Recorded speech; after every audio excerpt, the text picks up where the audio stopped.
Welcome to On Life Classes Academy. Today our special guest is Laura Baxter. She is opera singer and performance expert. Welcome, Laura. We are very happy that you are our guest today and that you produced with us your very special e-course, which has the title True Presence. So you call yourself performance expert or performance coach. So help us understanding what is behind that. What can we understand what a performance coach does? A performance coach is someone who helps people with their performance, not just their performance on stage, but their performance also inside their mind. What I do when I work with my clients is I help them understand what happens when they come into difficult situations and how they can remain centered and focused and handle those situations with ease, literally with ease. And also, of course, part of being a performance coach is helping them with their voice and their body language and owning the room. Owning the room, that is interesting, because normally I would say this is just interesting for people who act on stage or perform on stage. So how can that help me in my normal everyday life? Okay, a performance coach helps people with their performance. Yes. And what that means, it's not just their performance on the stage. It's when I work with my clients, it's to help them not only be able to use their voice more effectively, to use their body language, but it's also to help them stay in an excellent mental state when they're in difficult situations. This is with the clients that I work with, most of them already have a sense of who they are and what they do. But we all of us come into difficult situations where we want to remain on top of the situation. We want to handle it with ease. And that's one of the main things I coach with in performance training. So how about a person who would be very introverted or shy? Can they easily work with what you offer in your e-course or in your normal classes? Yeah, easily, very easily. Because normally I'm too shy maybe to even call you or to think about, can a performance coach really help me because I'm so this and that? Yeah, that would be a shame if you didn't call. Because actually one of the most important elements of my work is helping people to be authentic. What we look at when I coach someone on their performance, on a situation they have to deal with, in other words, is also their personality structure. And with that, we look at whether or not they're introverted or extroverted, what their strengths are, their weaknesses are, and we help those weaknesses become strengths. And it's sort of a misunderstanding about what charisma is or owning the room means when we think, that introverted people can't do that or won't do that, don't do that. In fact, actually, introverted people can be as charismatic, if not even more. And when they come into the room, be taken more seriously than somebody who's very extroverted. The aspect of exuding presence doesn't have to do with your personality structure, with whether or not you're introverted or extroverted. It doesn't have to do with your background, whether you're shy or whatever. It has to do with understanding who you are. And it has to do with understanding what the world is around you and how you fit into that world. What was your biggest challenge on your way with regard to your personal presence or performance? There were a lot of challenges. As you mentioned, I'm an opera singer. But from my basic personality, back when I started, my really inborn personality is rather shy. And I'm not what I would consider a huge extrovert that goes, wants to be everywhere with everyone. And I had to learn how to own the room, how to be the diva, because there is no place on this earth where you have to own the room more than on an opera stage. You've got to be able to exude presence, not only to convince the audience, that you are not only to be a diva, so to speak, but also in order to help your voice to carry to the back of the room, and also to help your energy carry to the back of the room, so that you can be heard over and felt over an orchestra.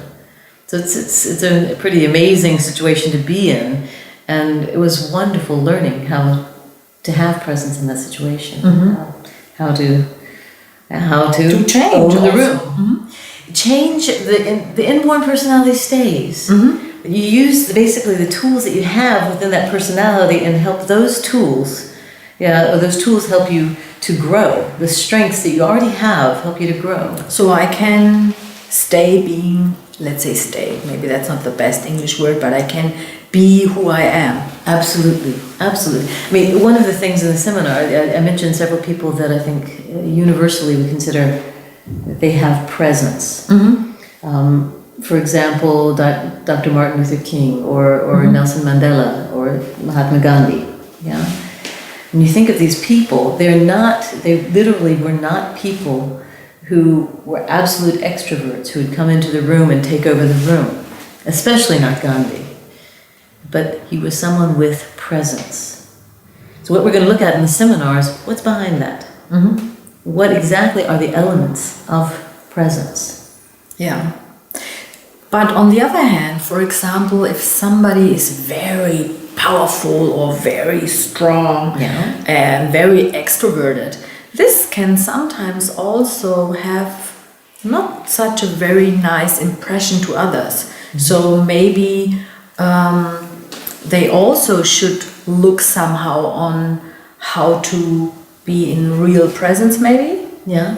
Well, okay, presence in itself is a fascinating topic. I mean, it's a topic that I love. It is the whole concept of presence is the main thing I spend my time researching and working on. How can I better understand what presence is? I mean, somehow it's something that we somehow all recognize it when we see it or feel it, but what exactly is it?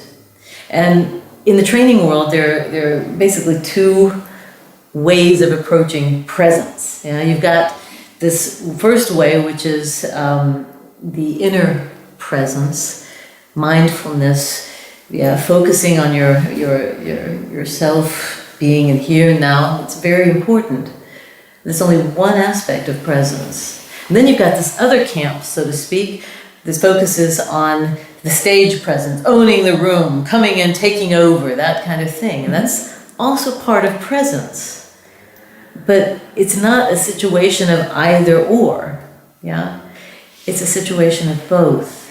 In my opinion, you cannot, what we as normal breathing human beings recognize subconsciously as presence is not an either this type or this type, but that's the most amazing part of it, it's a combination. You can't, if you're very extroverted and used to owning the room, if you don't have that inner presence, then people are not going to want to be around you. Exactly. They're not going to want to be like you. Yes. If you don't have this, then that is rather superficial. Right.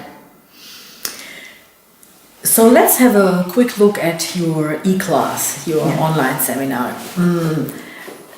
Help me understanding how can I achieve to be present or to own the room working with a computer with you. So doing just an online seminar, how does that work? You mean, is it possible? Yes. Just doing an online seminar to actually learn about presence or to get presence? Yeah, because actually, yes.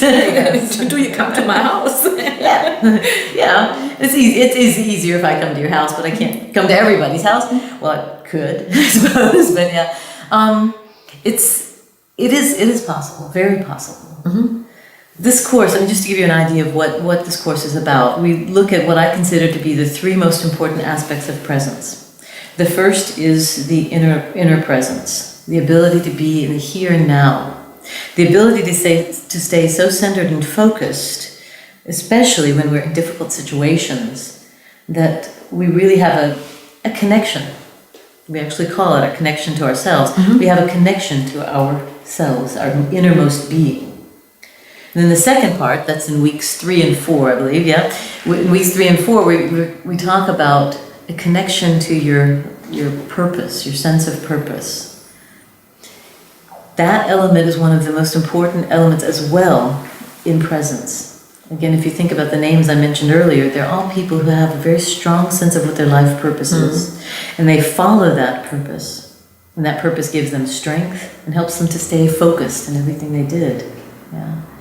And then the last part is owning the room. That's coming into the room. That's the opera singer will come out, and everyone who participates in this seminar, even if they don't want to sing, and you do not. I should say that you don't have to sing on this seminar at all. You do not have to sing, and there will be no, standing on a huge stage. But you will learn what it means to own every room you come into, to walk into the room, to sense that room, and to own that room. No matter if the room is big or small. That is not relevant. We're in so many different situations in life. And owning the room doesn't have to do with size. It's not a huge theater.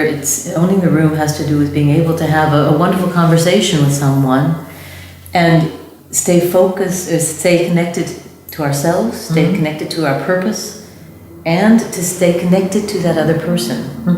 And owning the room has to do with this connection to the room around us as well as the people in that room. I mean, you can own the room, but if the room's empty, then there's not a connection to other people. Usually when we talk about presence, there are people in the room. And owning the room means connecting to those people. Yeah. Very good. So, to be present or to be in presence, right, is really affecting my whole life and my daily life, no matter in which situations I am. Yeah, every situation we're in. It doesn't. I mean, you can go grocery shopping, as far as I'm concerned, because you go grocery shopping. You can either just take your food, or you can actually have presence. So you can rehearse. You can rehearse everywhere. I mean, having presence doesn't. It's not something that we're learning just for 1 or 2 situations. It's a way of life, more than anything else. Thank you, Laura. Thank you. Thanks for having me.